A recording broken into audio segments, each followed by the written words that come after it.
بسم الله الرحمن الرحيم إنا فتحنا لك فتحا مبينا ليغفر لك الله ما تقدم من ذنبك وما تأخر ويتم نعمته عليك ويهديك صراطا مستقيما وينصرك الله نصرا عزيزا هو الذي أنزل السكينة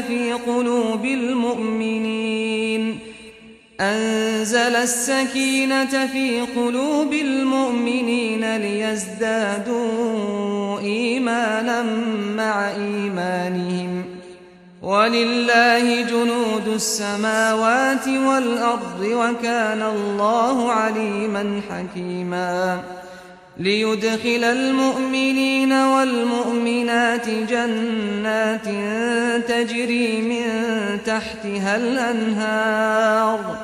تجري من تحتها الأنهار خالدين فيها ويكفر عنهم سيئاتهم وكان ذلك عند الله فوزا عظيما ويعذب المنافقين والمنافقات والمشركين والمشركات الظانين بالله ظن السوء عليهم دائرة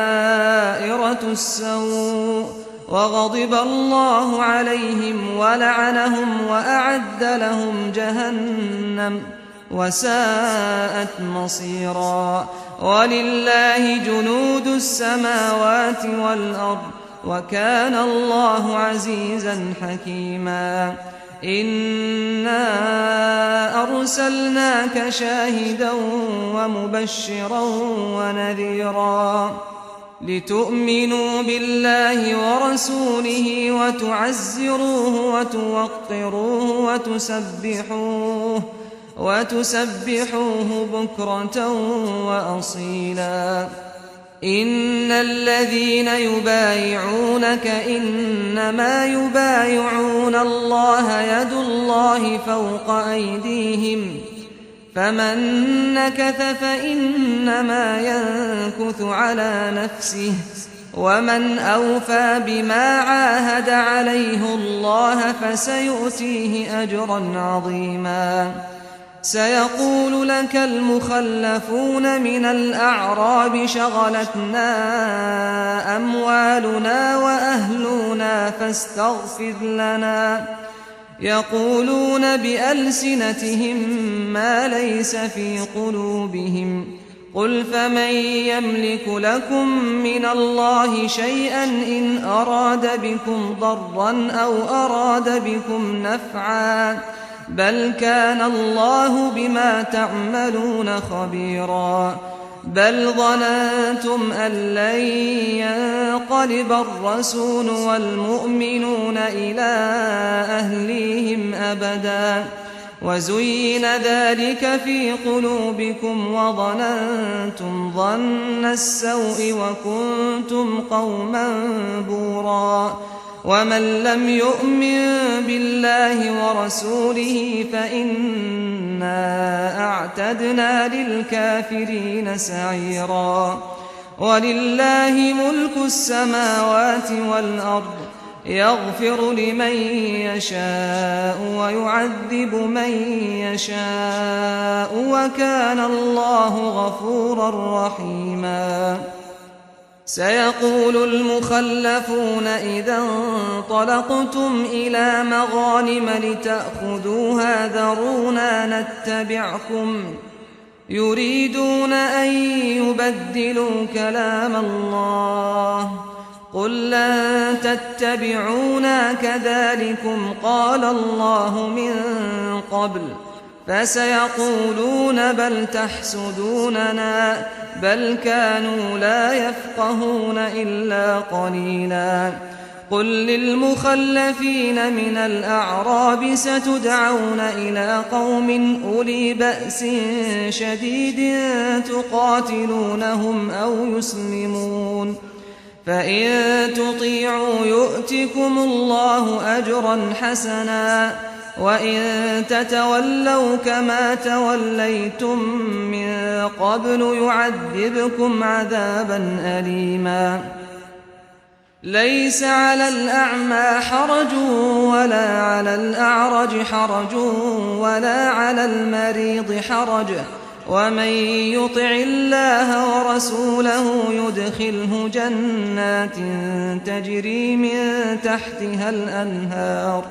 ومن يتول يعذبه عذابا أليما لقد رضي الله عن المؤمنين إذ يبايعونك تحت الشجرة فعلم ما في قلوبهم فأنزل السكينة عليهم وأثابهم فتحا قريبا ومغانم كثيرة يأخذونها وكان الله عزيزا حكيما وعدكم الله مغانم كثيرة تأخذونها فعجل لكم هذه وكف أيدي الناس عنكم ولتكون آية للمؤمنين ويهديكم صراطا مستقيما وأخرى لم تقدروا عليها قد أحاط الله بها وكان الله على كل شيء قديرا ولو قاتلكم الذين كفروا لولوا الأدبار ثم لا يجدون وليا ولا نصيرا سنة الله التي قد خلت من قبل ولن تجد لسنة الله تبديلا وهو الذي كف أيديهم عنكم وأيديكم عنهم ببطن مكة من بعد أن أظفركم عليهم وكان الله بما تعملون بصيرا هم الذين كفروا وصدوكم عن المسجد الحرام والهدي معكوفا أن يبلغ محله ولولا رجال مؤمنون ونساء مؤمنات لم تعلموهم أن تطؤوهم فتصيبكم منهم معرة بغير علم ليدخل الله في رحمته من يشاء لو تزيلوا لعذبنا الذين كفروا منهم عذابا أليما إذ جعل الذين كفروا في قلوبهم الحمية حمية الجاهلية فأنزل الله سكينته على رسوله وعلى المؤمنين وألزمهم كلمة التقوى وكانوا أحق بها وأهلها وكان الله بكل شيء عليما لقد صدق الله رسوله الرؤيا بالحق لتدخلن المسجد الحرام إن شاء الله آمنين محلقين رؤوسكم ومقصرين لا تخافون فعلم ما لم تعلموا فجعل من دون ذلك فتحا قريبا هو الذي أرسل رسوله بالهدى ودين الحق ليظهره على الدين كله وكفى بالله شهيدا محمد رسول الله والذين معه أشداء على الكفار رحماء بينهم تراهم ركعا سجدا يبتغون فضلا من الله ورضوانا سيماهم في وجوههم من أثر السجود ذلك مثلهم في التوراة ومثلهم في الإنجيل كزرع أخرج شطأه فآزره فاستغلظ فاستوى على سوقه يعجب الزراع ليغيظ بهم الكفار. وعد الله الذين آمنوا وعملوا الصالحات منهم مغفرة وأجرا عظيما.